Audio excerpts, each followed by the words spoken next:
Hello નમસ્કાર વિદ્યાર્થી મિત્રો. તો વિદ્યાર્થી મિત્રો, ધોરણ 10 ની અંદર આપણે ભાગ 5 સ્વ અધ્યયન પોથીનું સોલ્યુશનની ચર્ચા કરવા જઈ રહ્યા છીએ. તો વિદ્યાર્થી મિત્રો, આપણી પાસે છે પ્રકરણ 10 વર્તુળ. વર્તુળની અંદર આપણે વિદ્યાર્થી મિત્રો સૌથી પહેલા આપણે ચર્ચા કરીશું વિભાગ એ. શું છે વિભાગ એ ની અંદર આપણને ખાલી જગ્યા એટલે કે સાચા વિકલ્પો છે. તો વિદ્યાર્થી મિત્રો, પહેલો જ પ્રશ્ન છે, વર્તુળને બે બિંદુમાં છેદતી રેખાને ખાલી જગ્યા કહે છે. તો સાચો જવાબ છે વિદ્યાર્થી મિત્રો બી, છેદિકા છે. બીજો પ્રશ્ન છે વિદ્યાર્થી મિત્રો, જો ઓ કેન્દ્રવાળા વર્તુળને બિંદુ એ માંથી દોરેલા સ્પર્શકો એપી અને એક્યુ વચ્ચે 70° ખૂણો રચાતો હોય તો ખૂણો એ ઓ ક્યુ બરાબર કેટલા? તો ખબર છે વિદ્યાર્થી મિત્રો, બે ખૂણાઓનો માપનો સરવાળો કેટલો હોય? 180. અહીંયા 70 આપ્યા છે તો આપણી પાસે કેટલો આન્સર હોવો જોઈએ? 110. એટલે ઓપ્શન એ આવે છે. ત્યારબાદ વિદ્યાર્થી મિત્રો, પ્રશ્ન નંબર 3, બિંદુ પી માંથી દોરેલા વર્તુળના સ્પર્શકની લંબાઈ 40 સેમી અને વર્તુળનું કેન્દ્રથી અંતર તેનું 41 સેમી હોય તો વર્તુળની ત્રિજ્યા કેટલી? તો જવાબ છે વિદ્યાર્થી મિત્રો 9 સેમી, એટલે કે ઓપ્શન ડી આપણી પાસે છે. નેક્સ્ટ પ્રશ્ન છે વિદ્યાર્થી મિત્રો, આપેલા આકૃતિમાં વર્તુળને સમાંતર સ્પર્શકોની સંખ્યા ખાલી જગ્યા છે. તો અહીંયા વિદ્યાર્થી મિત્રો આપણને જે જવાબ મળે છે એ શું મળે છે? કેટલા સ્પર્શકો છે વિદ્યાર્થી મિત્રો? તો આપણી પાસે વર્તુળને સમાંતર કેટલા? 1 2 3 4 કેટલા છે વિદ્યાર્થી મિત્રો? 4 સ્પર્શકો છે, એટલે ઓપ્શન સી સાચો છે. ત્યારબાદ વિદ્યાર્થી મિત્રો આપણે ચર્ચા કરીશું 5મા નંબરનો પ્રશ્ન. ચતુષ્કોણ એબીસીડી ને એક વર્તુળને પરિગત છે. જો એબી બરાબર 3 સેમી ને એડી બરાબર 5 સેમી, બીસી બરાબર 6 સેમી હોય તો સીડી બરાબર કેટલા? તો સાચો ઓપ્શન છે ઓપ્શન બી 8 સેમી છે. ત્યારબાદ વિદ્યાર્થી મિત્રો આપણી પાસે આવે છે નેક્સ્ટ નંબરના પ્રશ્નો, જે વિદ્યાર્થી મિત્રો આપણે ચર્ચા કરવાના છે. શું કહે છે કે વર્તુળના બહારના કોઈ એક બિંદુ ખાલી જગ્યા સ્પર્શક દોરી શકાય. ભાઈ, વર્તુળને બહારના બિંદુમાં આપણી પાસે કેટલા સ્પર્શક દોરી શકાય છે એ વિદ્યાર્થી મિત્રો તમારે જાતે જવાબ લખીને જણાવવાનું છે. કેટલો? શું જાતે કહેવાનું છે વિદ્યાર્થી મિત્રો કેટલો જવાબ આવે છે. ત્યારબાદ વિદ્યાર્થી મિત્રો તમારે કમેન્ટ બોક્સની અંદર આનો જવાબ જણાવવાનો છે વિદ્યાર્થી મિત્રો. તો વિદ્યાર્થી મિત્રો કમેન્ટ બોક્સની અંદર તમારે કમેન્ટ કરીને આનો જવાબ ચર્ચા કરવાની છે. હવે વિદ્યાર્થી મિત્રો આપણે નેક્સ્ટ પ્રશ્નોની ચર્ચા કરીએ. તો નેક્સ્ટ પ્રશ્નોની અંદર આપણને વિદ્યાર્થી મિત્રો કીધું છે કે ઓ કેન્દ્રવાળા વર્તુળની અંદર શું કે છે? ઓ કેન્દ્રવાળા વર્તુળના સ્પર્શક PQ અને PR છે. જો ખૂણો QOR બરાબર 100 હોય તો ખૂણો QPR કેટલા હોવા જોઈએ? તો વિદ્યાર્થી મિત્રો આનું જો આપણે સોલ્યુશન કરીએ તો 100 છે, 180 બે ખૂણાનો સરવાળો હોય તો અહીંયા 80 જવાબ આવે છે. વર્તુળને કોઈ એક બિંદુમાં ખાલી જગ્યા સ્પર્શક દોરી શકાય. તો વર્તુળને એક બિંદુમાં કેટલા સ્પર્શક દોરી શકાય? એક જ. 9મો પ્રશ્ન છે, જે બે અંત્યબિંદુ તેની અનુરૂપ જીવામાં સંપાતી હોય છે તેવી છેદિકાને વિશિષ્ટ કિસ્સાએ ખાલી જગ્યા છે તો શું છે વિદ્યાર્થી મિત્રો? વ્યાસ છે. ત્યારબાદ 10મો પ્રશ્ન છે, પી કેન્દ્ર વાળા વર્તુળના બહારના બિંદુમાંથી દોરેલા બે સ્પર્શક OA અને OB છે. જો OA બરાબર 5 હોય તો OB બરાબર કેટલા? તો જવાબ છે વિદ્યાર્થી મિત્રો 5 સેમી. ત્યારબાદ વિદ્યાર્થી મિત્રો આપણી પાસે આવે છે ખરા ખોટા. ખરા ખોટાની અંદર વિદ્યાર્થી મિત્રો કીધું છે કે નીચેના વિધાન ખરા છે કે ખોટા તે જણાવો. 11મા નંબરનો પ્રશ્ન છે, વર્તુળને અસંખ્ય સ્પર્શકો મળે છે. તો આ વિધાન કેવું છે? બિલકુલ સાચું છે. ત્યારબાદ વિદ્યાર્થી મિત્રો આપણને શું કહે છે? 12મો પ્રશ્ન, વર્તુળના કોઈ બિંદુએ દોરેલા સ્પર્શક સ્પર્શ બિંદુમાંથી પસાર થતી ત્રિજ્યાને લંબ હોય છે. તો આ વિધાન પણ બિલકુલ ખોટું છે. ત્યારબાદ 13મો પ્રશ્ન છે, વર્તુળના અંદર આપેલા બિંદુમાંથી વર્તુળને એક સ્પર્શક મળે છે. તો આપેલું વિધાન પણ કેવું છે વિદ્યાર્થી મિત્રો? ખોટું છે. 14મો પ્રશ્ન છે, 3 સેમી ત્રિજ્યાવાળા વર્તુળના કેન્દ્રથી બહારના બિંદુનું અંતર 5 સેમી હોય તો સ્પર્શકની લંબાઈ 4 સેમી થાય. તો આપેલું વિધાન પણ કેવું છે? બિલકુલ સાચું છે. 15મો પ્રશ્ન છે, વર્તુળ અને સ્પર્શકના સામાન્ય બિંદુને સ્પર્શ બિંદુ કહે છે. આ પણ વિધાન કેવું છે વિદ્યાર્થી મિત્રો? સાચું છે. ત્યારબાદ વિદ્યાર્થી મિત્રો નીચે આપેલા પ્રશ્નોના એક વાક્ય કાં તો એક શબ્દોમાં ઉત્તર લખવાના છે. અહીંયા આપી છે વિદ્યાર્થી મિત્રો ઉપરની આકૃતિના આધારે નીચેના પ્રશ્નોના જવાબ લખવાના છે. ખૂણો AOB નું માપ જણાવો. તો વિદ્યાર્થી મિત્રો અહીંયા તમને એવું બીનું સોલ્યુશન તમને કરી છે વિદ્યાર્થી મિત્રો, એ તમે જોઈ શકો છો. એનું માપ કેટલું આવે છે? એવું બીનો જવાબ 142 સેન્ટીમીટર આવે છે. ત્યારબાદ વર્તુળના બહારના બિંદુમાંથી દોરેલા સ્પર્શકના નામ. તો બહારના બિંદુમાંથી દોરેલા સ્પર્શક કયા કયા છે? આ એપી એટલે પહેલું સ્પર્શક થયું.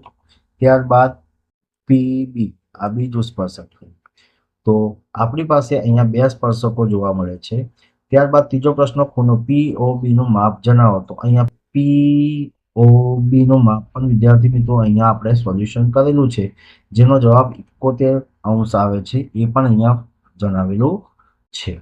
ત્યારબાદ વિદ્યાર્થી મિત્રો 5મા નંબરનો પ્રશ્ન, નીચે આપેલી આકૃતિના આધારે પ્રશ્નોના જવાબ આપો.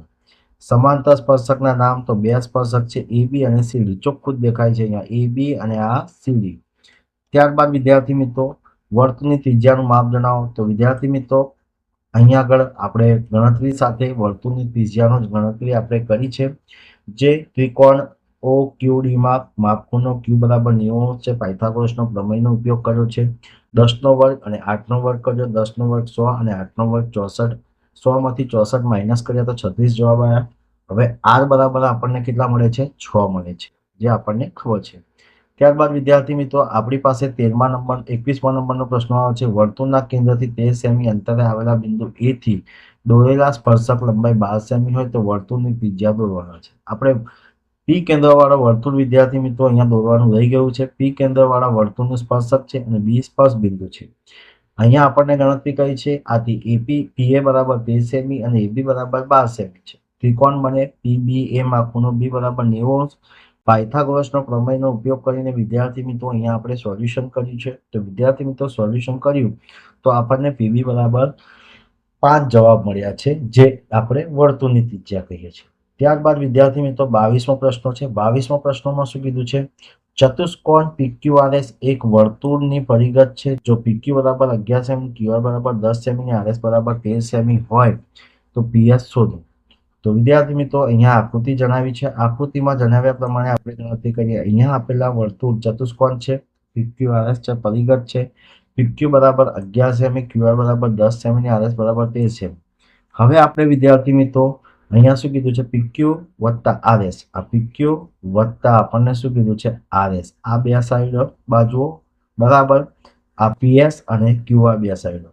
આપણે વિદ્યાર્થી મિત્રો PQ વત્તા RS ની કિંમત મૂકીએ અને PS વત્તા QR ની કિંમત મૂકીએ. PQ વત્તા RS નો સરવાળો 24 થાય. આ બાજુ 10 છે. 24માંથી 10 જાય તો કેટલા રહે વિદ્યાર્થી મિત્રો? 14. તો PS બરાબર આપણને કેટલા મળે છે? એટલે આ બાજુ આપણને કેટલી મળે છે વિદ્યાર્થી મિત્રો? 14 સેન્ટીમીટર મળે છે. 23મો પ્રશ્ન છે. ઓ કેન્દ્રવાળા વર્તુળને બિંદુ P માંથી દોરેલા સ્પર્શક PQ અને PR વચ્ચે 86° ખૂણો રચાતો હોય તો ખૂણો QOP નું માપ શોધો. તો વિદ્યાર્થી મિત્રો અહીંયાથી આપણે ગણતરી કરી છે. જોઈ શકો છો કે PQ અને PR એ ઓ કેન્દ્રવાળા વર્તુળના સ્પર્શક છે. પ્રમેય 10.1 અનુસાર ચતુષ્કોણ PQOR માટે ખૂણો Q વત્તા ખૂણો O વત્તા ખૂણો R વત્તા ખૂણો P બરાબર 360. બધા ખૂણોનો સરવાળો કર્યો. હવે વિદ્યાર્થી મિત્રો શું કહે છે? બધાની કિંમતો મૂકી છે. તો બસ બધાની કિંમત મૂકી. ખૂણો P ની કિંમત Q ની કિંમત મૂકી તો 90°, O R 90° અને P 86°. આ બધા 90, 90, 180, 80માંથી 80 વત્તા 86 નો સરવાળો કરે તો 266 થાય છે. 266 વત્તા O બરાબર 360. 360માંથી 266 જાય તો માઇનસ કેટલા રહે છે? ખૂણો O બરાબર 84. હવે QOP 1/2 ગુણ્યા ખૂણો O. ખૂણો O કેટલો છે આપણે વિદ્યાર્થી મિત્રો? 94 છે. એટલે 94 ભાગ્યા આપણે 2 કરીએ છીએ વિદ્યાર્થી મિત્રો, તો કેટલો જવાબ આવે છે આપણી પાસે? 47 જવાબ આવે છે. ત્યારબાદ વિદ્યાર્થી મિત્રો આપણી પાસે 24મો પ્રશ્ન છે. 24મા પ્રશ્નની અંદર શું કીધું છે? આકૃતિમાં દર્શાવ્યા પ્રમાણે ઓ કેન્દ્રવાળા વર્તુળના બહારના બિંદુમાંથી દોરેલા સ્પર્શક PQ અને PR છે. તો ખૂણો POQ બરાબર 62 હોય તો QPOR શોધવાનું છે.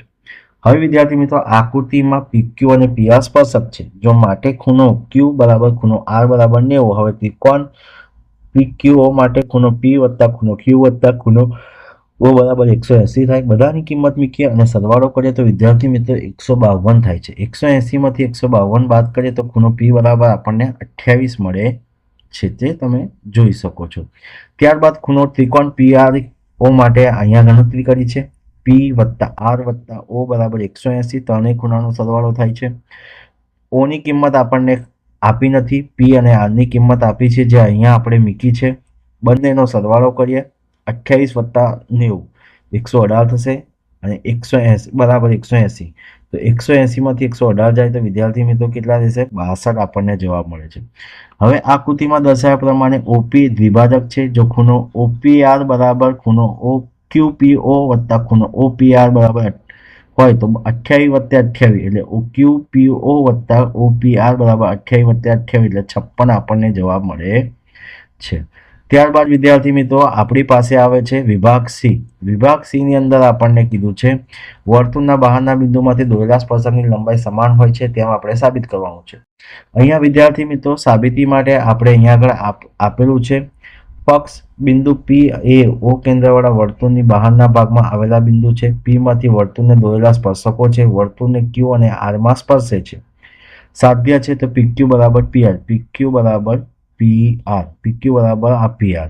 સાબિતી ઓપી ઓક્યુ અને ઓઆર દોરો. આથી પ્રમેય 10.1 મુજબ ખૂણો પીક્યુઓ તથા ખૂણો પીઆરઓ બંને સ્પર્શકો અને સ્પર્શ બિંદુમાંથી પસાર થતી ત્રિજ્યા દ્વારા બનતા ખૂણા હોવાથી કાટખૂણો છે.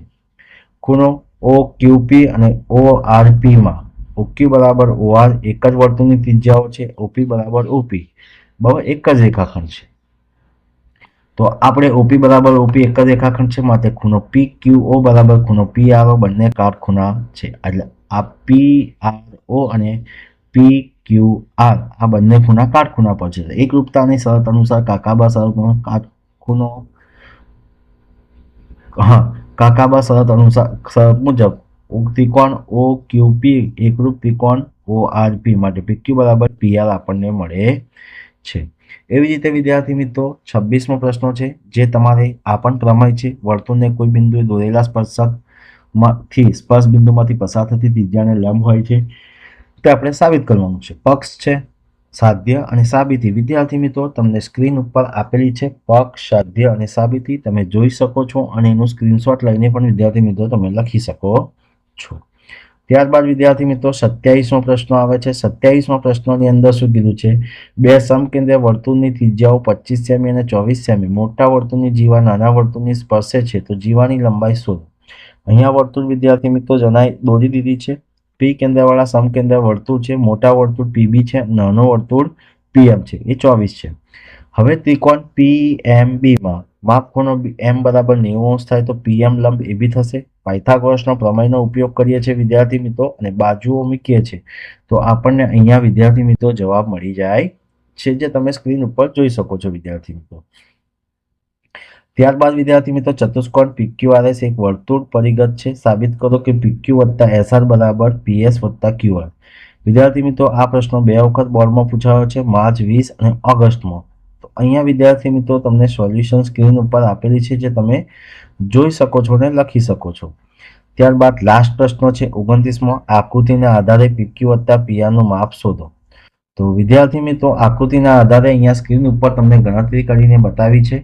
એ ગણતરી પરથી તમે વિદ્યાર્થી મિત્રો સ્ક્રીનશોટ લઈ શકો છો અને સ્ક્રીનશોટના આધારે તમે આ દાખલો પણ ગણી શકો છો. તો વિદ્યાર્થી મિત્રો આ હતું ધોરણ 10 વિષય છે ગણિત વર્તુળ 10મા નંબરનું ચેપ્ટર ભાગ 5 સ્વ અધ્યયન પોથીનું સોલ્યુશન છે વિદ્યાર્થી મિત્રો. તો વિદ્યાર્થી મિત્રો સ્વ અધ્યયન પોથીનું સોલ્યુશન માટે તમને ડિસ્ક્રિપ્શન બોક્સની અંદર જે લિંક આપી છે ત્યાંથી જઈને તમે એને ડાઉનલોડ પણ કરી શકો છો વિદ્યાર્થી મિત્રો.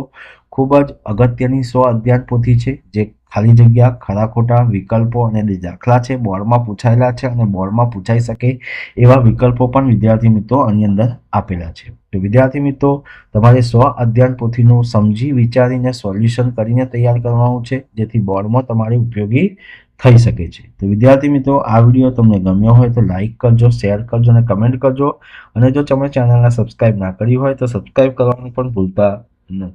જય હિન્દ, જય ભારત.